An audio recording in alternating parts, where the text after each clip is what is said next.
Yes, sir. Good morning. Once again, yours truly, Dolphy Gilpin, coming to you from Los Angeles, California.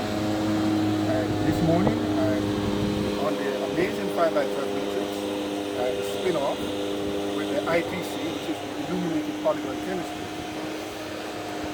Now, on this board this morning, we have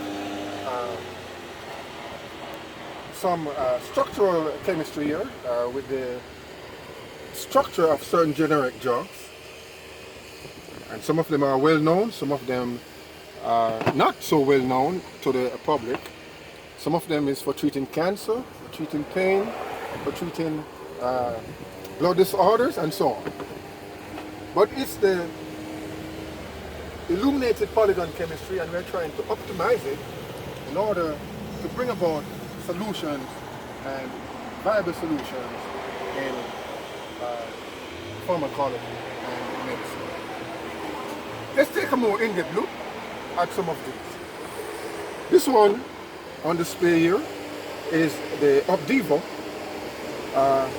which is a cancer drug, and I think this one treats multiple cancer, probably head and neck cancer, bladder cancer, blood cancer,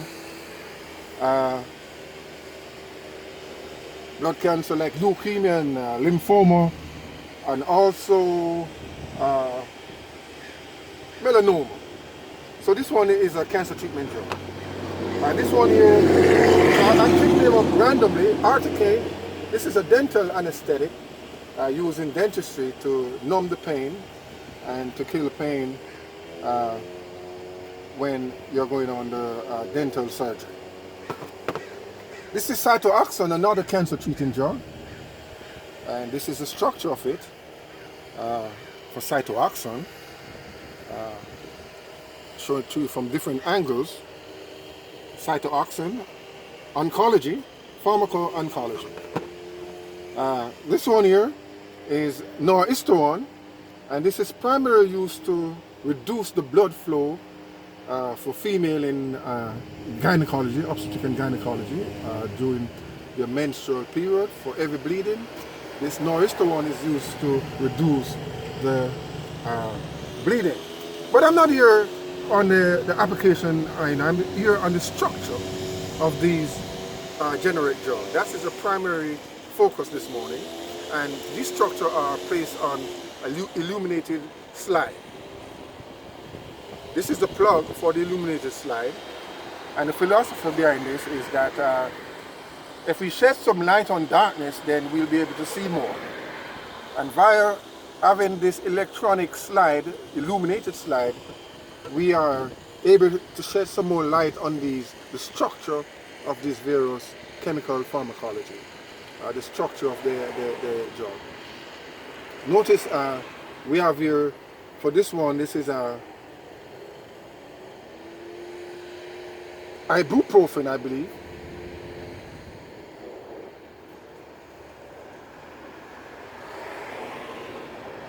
Yes, it's ibuprofen.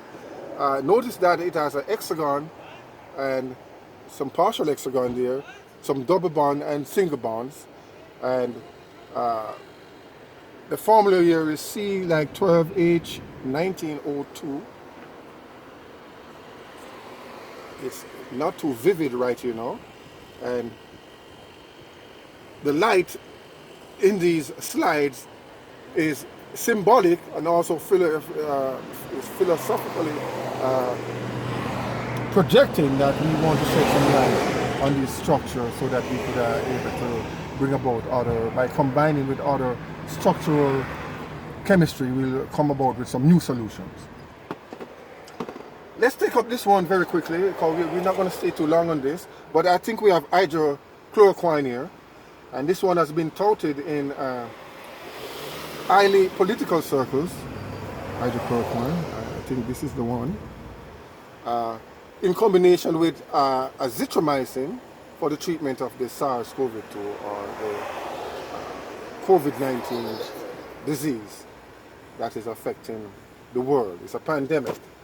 So we're looking at the structure of this, and there are others like galidesivir and remdesivir and others that have been used. We are looking at the structure, and we are doing more research to come up with a vaccine or optimal chemical drug that will completely annihilate or destroy this COVID-19 and the impact of the COVID-19.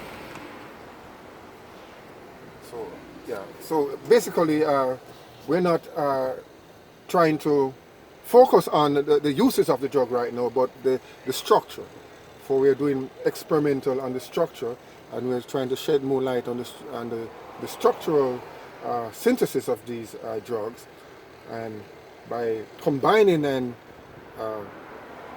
reacting, we might be able to come up with some optimal solution for the SARS-CoV-2 and also for cancer and other malignancies that affect the human health.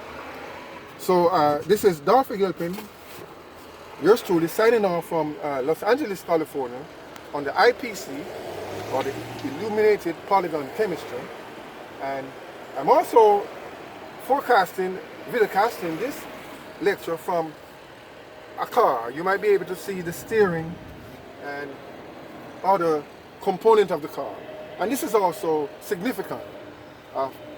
Driving solution. We want now to drive solution. Drive solution that will be efficient and that will have impact, such a significant and optimal impact upon our society that our problems will be reduced by these solutions. So thank you, and thanks for listening, and we're signing off from Los Angeles, California.